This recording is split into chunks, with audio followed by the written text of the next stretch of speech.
तो यहाँ पर मैंने जो चीज़ दिखाने की या बनाने की कोशिश की है, ये है एक नेफ्रॉन। नेफ्रॉन। अब एक नेफ्रॉन क्या है कि ये हमारे पास फंक्शनल यूनिट या एक्सक्रीटरी यूनिट ऑफ किडनी है। तो ये हमारे पास एक्सक्रीटरी यूनिट है। इसका क्या मतलब है? तो हमने देखा था कि कैसे हमारे पास किडनी हमारे ब्लड को फिल्टर करती है। अब वो फिल्ट्रेशन होती किस तरह से है?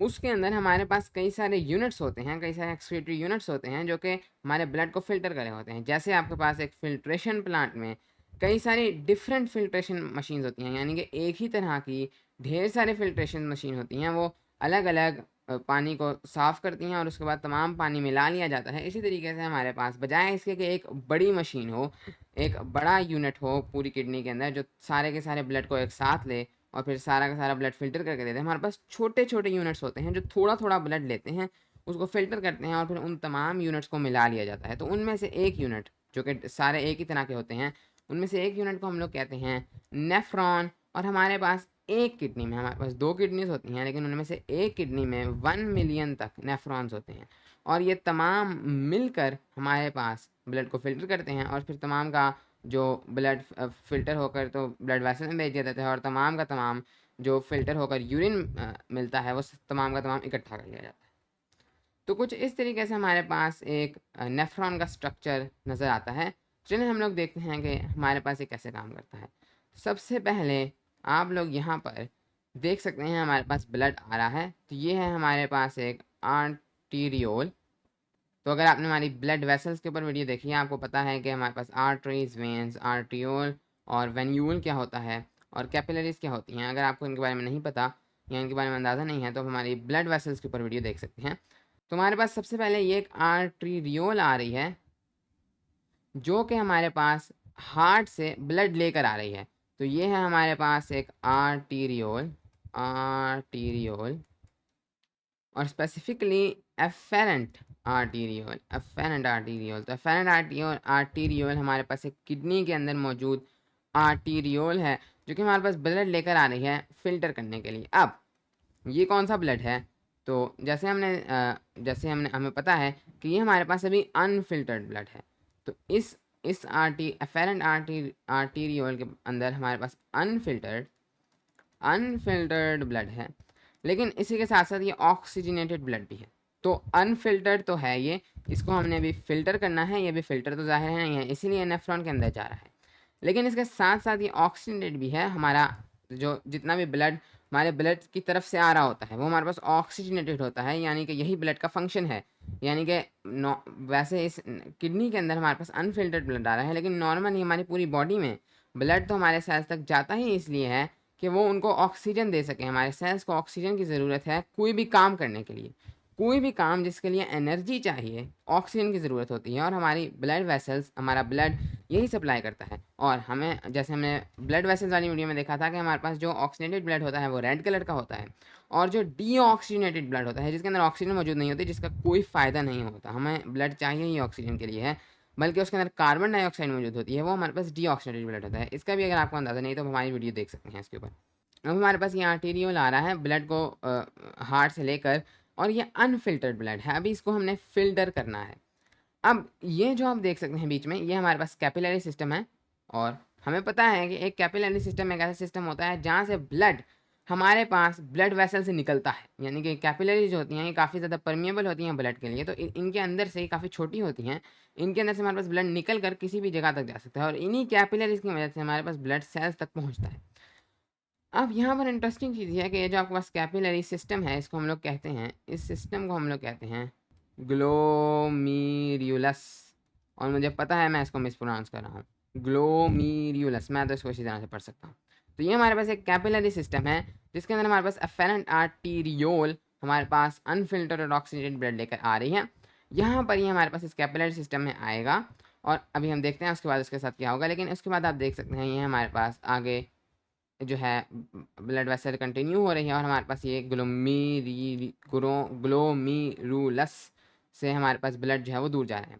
अब इंटरेस्टिंग चीज़ ये है कि ये भी हमारे पास एक आर्टीरियोल ही है। ये है हमारे पास एफेरेंट एफेरेंट आर्टीरियोल और यहाँ पर आप देख सकते हैं कि ये हमारे पास अभी भी एक आर्टीरियोल ही है, यानी कि इसके पास अभी भी ऑक्सीजनेटेड ब्लड ही है, यानी कि हमारी ऑक्सीजन अभी तक यूज़ नहीं हुई। इससे हम लोग थोड़ा बहुत अंदाज़ा लगा सकते हैं कि यहाँ पर कोई भी काम नहीं होगा, यानी कि यहाँ पर कोई भी सेल कोई काम नहीं करेगा, एनर्जी को यूज़ नहीं करेगा। एनर्जी अगर वो यूज़ करेगा उसे ऑक्सीजन चाहिए, और अगर यहाँ पर कोई काम होना होता तो आगे ब्लड ब्लू हो जाता, जो कि नहीं हुआ।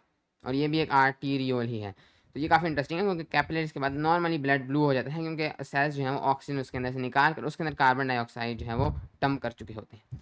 लेकिन यहाँ पर फिर हुआ क्या है, यहाँ पर इंटरेस्टिंगली हुआ ये है कि इस जो यहाँ पर काफ़ी इंटरेस्टिंग चीज़ ये हुई है कि ये जो हमारे पास ब्लड था, जो ब्लड आ रहा था, इस जगह पर ये जो आप चीज़ देख सकते हैं गोल सी, ये है हमारे पास बोमेंस कैप्सूल, एक कैप्सूल की तरह नज़र आता है। ये है हमारे पास बोमेंस कैप्सूल। यहाँ पर क्या हुआ है कि ब्लड असल में इन कैपिलरीज से इस जगह पर निकलकर इस बोमेंस कैप्सूल के अंदर चला गया है।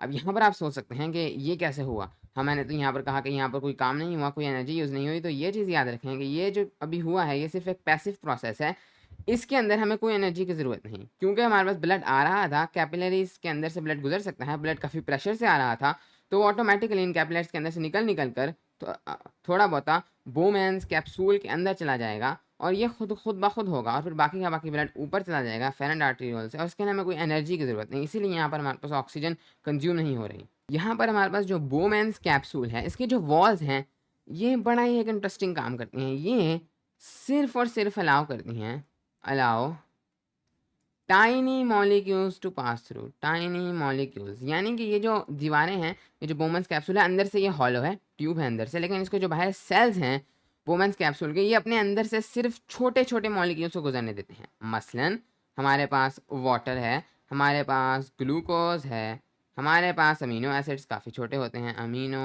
एसिड्स, ये तमाम चीज़ें जो ब्लड के अंदर मौजूद हैं। हमारे पास यूरिया है, ये भी ब्लड के अंदर मौजूद होता है, बहुत छोटी चीज़ है। और इस तरीके से हमारे पास कई और चीज़ें हैं, हमारे पास कई सारे सॉल्ट्स हैं।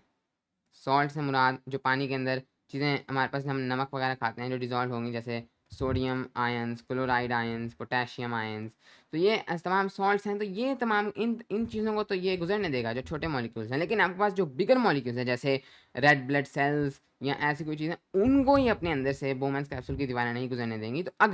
तो बोमेंस कैप्सूल की दीवारें सब चीज़ों को अंदर से गुजरने देती हैं, तो ब्लड यहाँ आगे जाता ही ना, ब्लड प्रेशर से आ रहा था, सारा का सारा ब्लड इधर चला जाता है। लेकिन चूंकि सिर्फ थोड़ी चीज़ों को आने देती हैं, तो वो तमाम की तमाम चीज़ें तो इधर चली जाएंगी, लेकिन बाकी के तमाम ब्लड फोर्स्ड होगा इधर जाने के लिए, और यहाँ कोई एनर्जी यूज़ नहीं होगी। अब एक किस्म का हमने ब्लड को फिल्टर कर दिया है, हमने उसके अंदर से छोटे मॉलिक्यूल सब के सब निकाल दिए हैं। लेकिन क्या ये एक एफिशिएंट तरीका है ब्लड को फिल्टर करने का? तो इसका जवाब है बिल्कुल नहीं।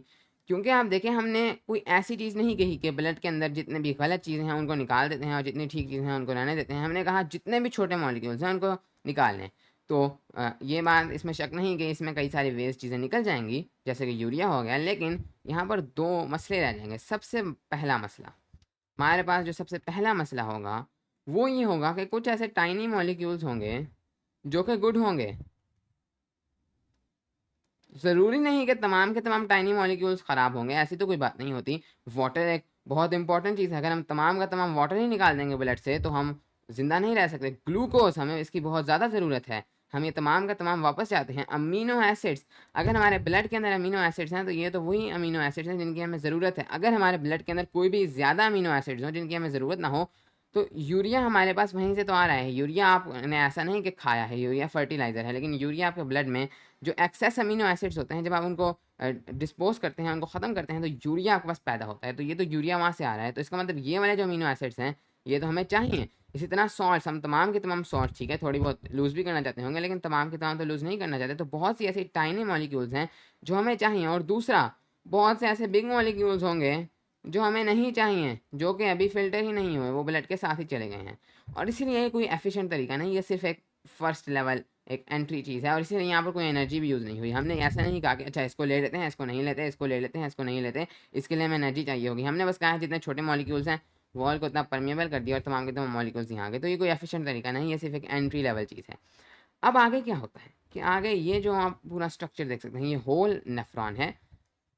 नाउ अब क्या होगा कि अब यहाँ पर हमारे पास ये जो अब हमारे पास ये जो टाइनी मॉलिक्यूल्स ब्लड से निकाल लिए गए हैं वो तमाम के तमाम इधर इकट्ठे होंगे। तो ये हमारे पास तमाम टाइनी मॉलिक्यूल्स जो हैं वो ब्लड से निकल कर इधर इकट्ठे हो गए हैं।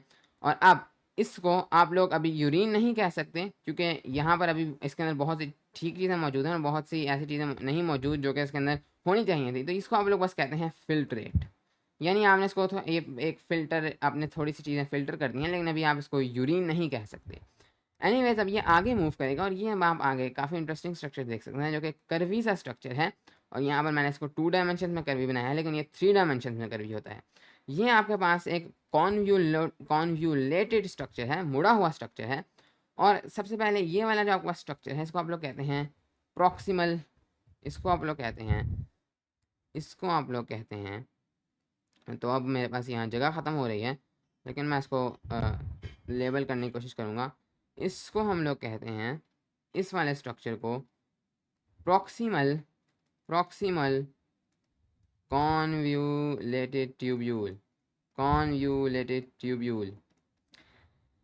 इसको प्रॉक्सिमल क्यों कहते हैं? क्योंकि आप देख सकते हैं ये बोमेंस कैप्सूल के करीब है, प्रॉक्सिमल का मतलब है करीब। अब इसके अंदर होगा क्या कि जैसे जैसे ये अब हमारे पास यूरिन फॉर्मेशन के 3 मेजर स्टेप्स हैं, उनमें से पहला स्टेप हमारे पास हो गया है। फर्स्ट स्टेप है हमारे पास यूरिन फॉर्मेशन में फिल्ट्रेशन, जो हमारे पास एक एंट्री लेवल स्टेप है और ये कोई एफिशिएंट स्टेप नहीं, हमने बस बोमेंस कैप्सूल में पैसिवली टाइनी मॉलिक्यूल्स को गुजरने दिया है। हमारे पास ये फर्स्ट स्टेप है फिल्ट्रेशन।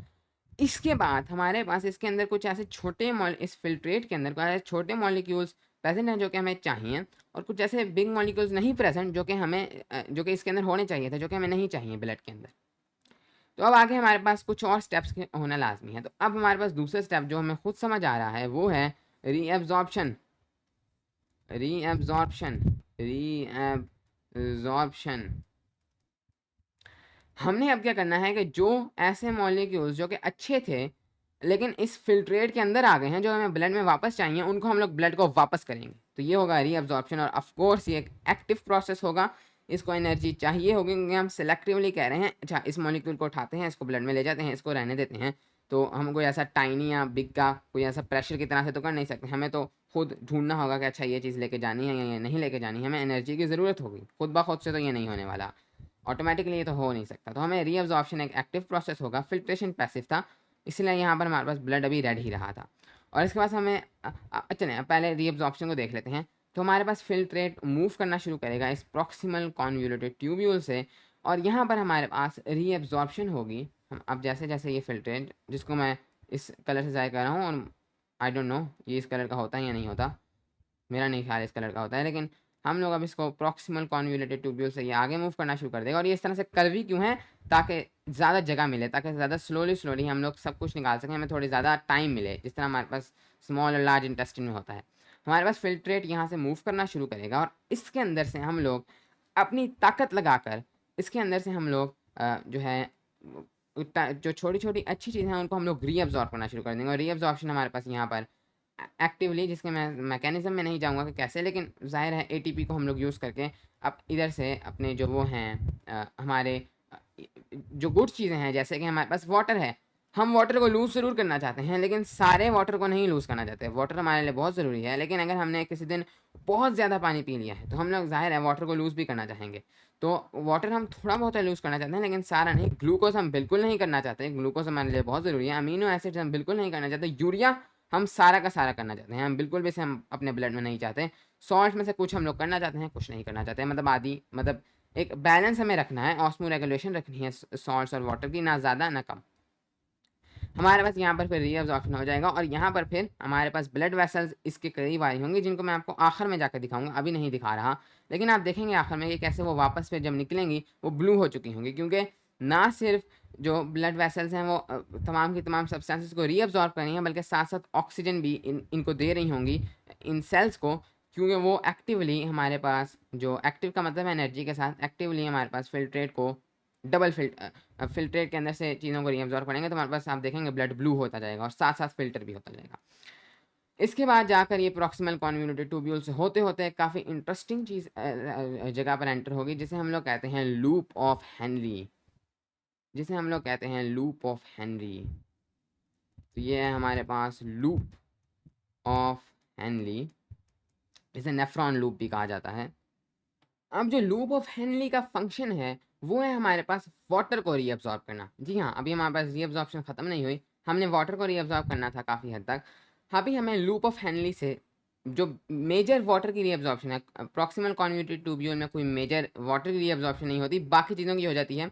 ग्लूकोज की हो जाएगी, अमीनो एसिड्स की हो जाएगी, कुछ कुछ सॉल्ट्स की भी हो जाएगी, लेकिन वाटर की यहाँ पर तकरीबन ज़ीरो होती है। और इसका रीज़न ये है कि प्रॉक्सिमल कॉन्वोल्यूटेड ट्यूब्यूल क्या कर रहा है कि वो एटीपी को यूज़ करके चीज़ों को उठा कर बाहर निकाल रहा है अपने आप से। तो वो एनर्जी को यूज़ करके चीज़ों को उठा कर बाहर निकाल रहा है। और जब आप उसके मैकेनिज्म को देखेंगे तो होता ये है कि आपके पास कुछ प्रोटीन स्ट्रक्चर्स होते हैं, और ये जो आपके पास चीज़ें हैं एटीपी का यूज़ करके इनको प्रोटीन स्ट्रक्चर्स के अंदर से गुजार कर बाहर निकाल जाता है। वाटर के साथ ये मसला है कि ये तो लिक्विड है और इसके बहुत छोटे छोटे मॉलिक्यूल्स हैं, तो ये आप उस तरह से नहीं इसको बाहर निकाल सकते जिस तरह से आप solids, amino acids, glucose, salts, इनको आप बाहर निकाल सकते हैं एक्टिवली। इस तरह से आप वाटर को एक्टिवली नहीं निकाल सकते। वाटर पैसिवली मूव कर जाता है, ठीक है, एक्टिवली इस तरह से आप वाटर को खींच खींच कर बाहर कभी भी नहीं निकाल सकते। मतलब ये इतना आसान काम नहीं है। तो इसके लिए हमारे पास नेफ्रॉन काफ़ी ट्रिक चलता है। वो क्या करेगा कि उसने यहाँ पर वाटर को अब्जॉर्ब ही रीअब्जॉर्ब ही नहीं करेगा, यहाँ पर लूप ऑफ हेनली में वो एक ऐसा काम करेगा कि वाटर खुद ब खुद बाहर आ जाएगा। यहाँ पर हमारे पास क्या होता है कि जो लूप ऑफ हेनली का असेंडिंग पार्ट है, ऊपर जाने वाला पार्ट, ये आपके पास यहाँ पर एक्टिवली हम लोग सॉल्ट्स को बाहर भेजते हैं, यानी कि मेजर सॉल्ट रीअब्जॉर्प्शन यहाँ हो गई। यहाँ पर भी हम लोग खुद ब खुद सॉल्ट्स को यहाँ से बाहर निकालेंगे, जो कि हम आसानी से कर सकते हैं, हमने पहले भी देखा। तो यहाँ से आपके पास ये जो असेंडिंग पार्ट है, यहाँ पर एक्टिवली आप एटीपी को यूज़ करके आपके जो सेल्स हैं वो सॉल्ट्स जिन्हें हम आसानी से निकाल सकते हैं उनको बाहर पंप आउट करेंगे। अब इसका एक फंक्शन ज़रूर ये है कि आपके पास सॉल्ट रीअब्जॉर्ब हो जाए, लेकिन इसका ये मेन फंक्शन नहीं, वो तो यहाँ पर भी हो सकता था। ये असल में आपके पास हमें ट्रिक चलने वाले हैं वाटर को रीअब्जॉर्ब करने की। अब होगा क्या कि जैसे जैसे ये सॉल्ट्स बाहर आने लगेंगी, तो यहाँ पर ये बजाय इसके कि ब्लड वेसल्स इनको फ़ौरन उठा लें, ये यहाँ पर ये जो आपके पास बाहर वाली लेयर है इसको सॉल्टी करना शुरू कर देंगे। इधर ये एक्यूमुलेट होना शुरू हो जाएंगे, sodium plus, chlorine, chlorine negative, और ये तमाम के तमाम जो सॉल्यूट्स हैं और सॉल्ट्स हैं, ये बाहर की तरफ इस तरह से एक्यूमुलेट होने के इसको सॉल्टी बना देंगे। अब होगा क्या कि जब वाटर के साथ ये जो हमारे पास फिल्ट्रेट है यहाँ से गुजरेगा, तो यहाँ पर मैं इसको दिखा देता हूँ। ये हमारे पास यहाँ पर से उसी कलर में ये हमारे पास इधर से गुजरना शुरू कर देगा, और ये पूरा लूप ऑफ हेनली को क्रॉस करके ऊपर की तरफ जा रहा है, और यहाँ पर से हमारे पास इसके अंदर से सॉल्ट पंप आउट किए जा रहे हैं। अब यहाँ पर हमारे पास आप देखें तो ये वाली जो हमारे पास होती है मेम्ब्रेन, इसको जाकर यहाँ पर ये वाटर के लिए परमिएबल होती है, यानी कि वाटर अगर चाहे खुद ब खुद यहाँ से बाहर मूव कर जाएगा, एक्टिवली फिर भी आप नहीं निकाल पाएंगे, लेकिन ये परमिएबल है वाटर के लिए। वाटर यहाँ से अगर कोई ड्राइविंग फैक्टर हो तो वाटर खुद ब खुद यहाँ से बाहर निकल सकेगा, और यहाँ से सॉल्ट्स बाहर नहीं निकल सकते। यहाँ पर से सॉल्ट्स अंदर बाहर नहीं जा सकते, वाटर जा सकता है, जबकि इधर उलट है, सॉल्ट्स जा सकते हैं, वाटर नहीं जा सकता। अब होगा क्या कि आपके पास सॉल्ट्स की बाहर हाई कॉन्सेंट्रेशन हो जाती है, अंदर लो कॉन्सेंट्रेशन है, तो सॉल्ट्स हाई कॉन्सेंट्रेशन से लो कॉन्सेंट्रेशन की तरफ मूव करना चाहते हैं, लेकिन यहाँ पर वो कर ही नहीं पाते, लेकिन यहाँ से वाटर कर सकता है। अब हमने अगर आपने ऑस्मोसिस को पढ़ा है तो ऑस्मोसिस, तो उसके अंदर हमारे पास वाटर जो है वो हाई कॉन्सेंट्रेशन से लो कॉन्सेंट्रेशन की तरफ मूव करता है, और वो जो सॉल्यूट का कॉन्सेंट्रेशन है उसको बैलेंस करना चाहता है। यहाँ पर वाटर के अंदर बहुत कम सॉल्यूट्स हैं, लेकिन यहाँ पर वाटर बहुत ही कम मौजूद है, लेकिन सॉल्यूट्स इतने ज़्यादा मौजूद हैं, तो आपके पास ऑटोमेटिकली वाटर बाहर की तरफ मूव करेगा।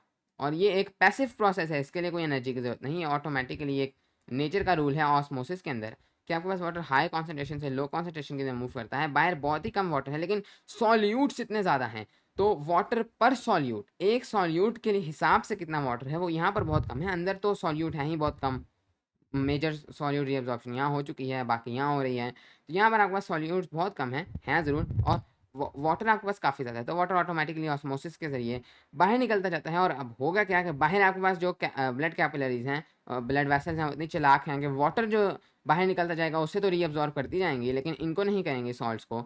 और इससे क्या होगा कि वाटर निकलता जाएगा, कभी उसकी वो पॉइंट ही नहीं आएगा जब कॉन्सेंट्रेशन बराबर हो आपके पास। यहाँ से आप लोग पैसिवली वाटर को रीअब्जॉर्ब करेंगे, ऑल्दो ऑटोमेटिकली आप एक्टिवली ही कर रहे हैं, क्योंकि आपको यहाँ पर एक्टिवली सॉल्ट्स पंप आउट करना पड़ा।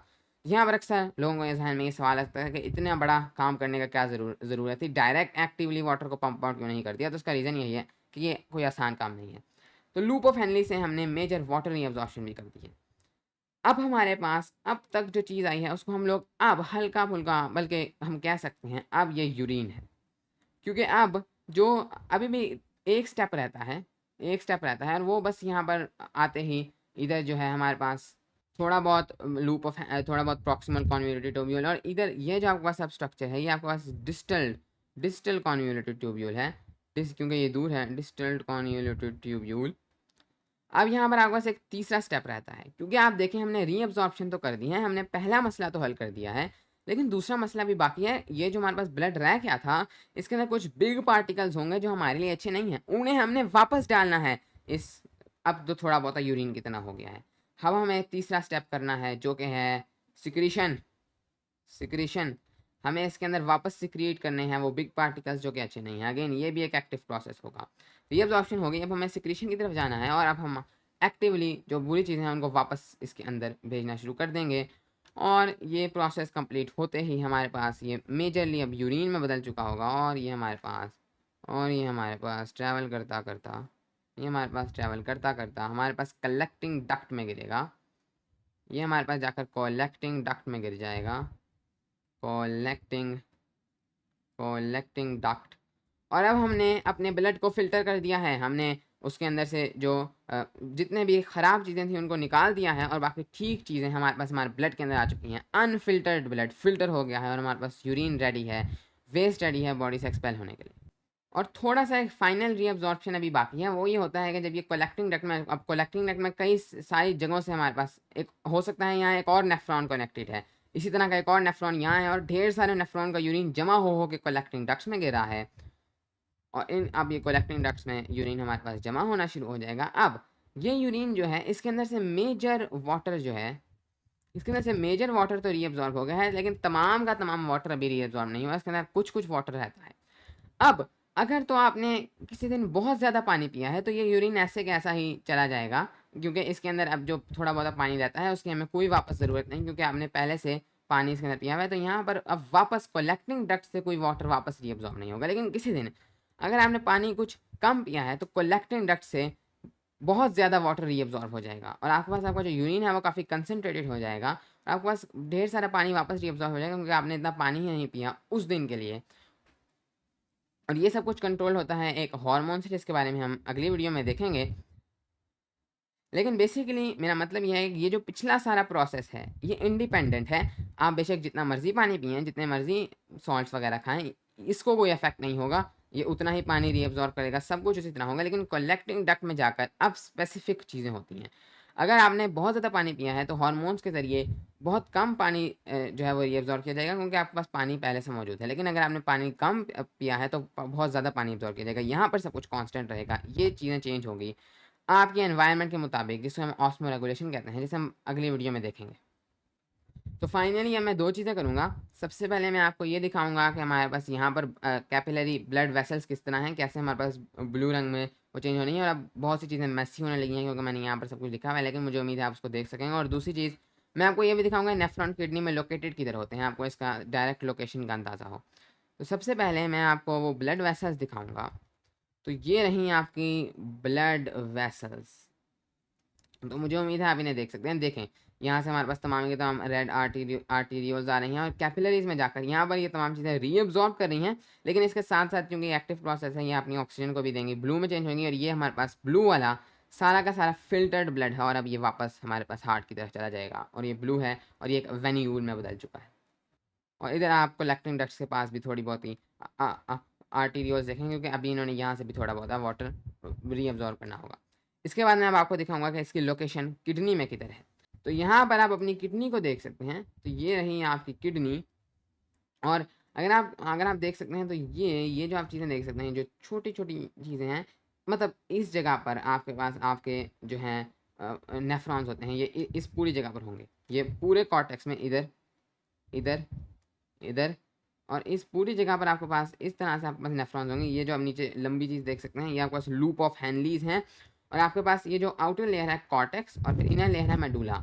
जो आपके पास लूप ऑफ हैनली है, ये वाला जो तमाम हिस्सा है इधर तक, ये जो आप देख सकते हैं ऊपर तक, ये आपके पास कॉर्टेक्स है। जबकि ये जो नीचे वाला हिस्सा है, इसे भी आप उम्मीद है देख सकते होंगे, ये आपके पास मेडुला है, जो आपके पास दूसरा हिस्सा है, और आपके पास मेडुला ही सॉल्टी होता है। जो आपके पास सॉल्ट्स हैं ये मेडुला में जमा होते हैं। तो यहाँ पर आप देख सकते हैं ये आपके पास मेड्यूला है और ये लूप ऑफ हेनली इधर मेड्यूला के अंदर आ रहा है। तो यहाँ से मेड्यूला थोड़ा बहुत शुरू हो रहा है, और ये आप अपनी वो भी देख सकते हैं, ब्लड वेसल्स भी देख सकते हैं। और यहाँ पर आपके पास फिर इधर से ये आपके पास रीनल पायरामिड्स हैं, इधर कलेक्टिंग डक्ट्स होंगे, और कलेक्टिंग डक्ट्स सारे मिलकर मज़ीद मिलकर आपके पास यूरिन को सेंटर में जमा कर देंगे। तो उम्मीद है कि इस वीडियो से आपको ये समझ आई होगी कि आपके पास यूरिन कैसे प्रोड्यूस होता है और नेफ्रॉन्स कैसे वर्क करते हैं।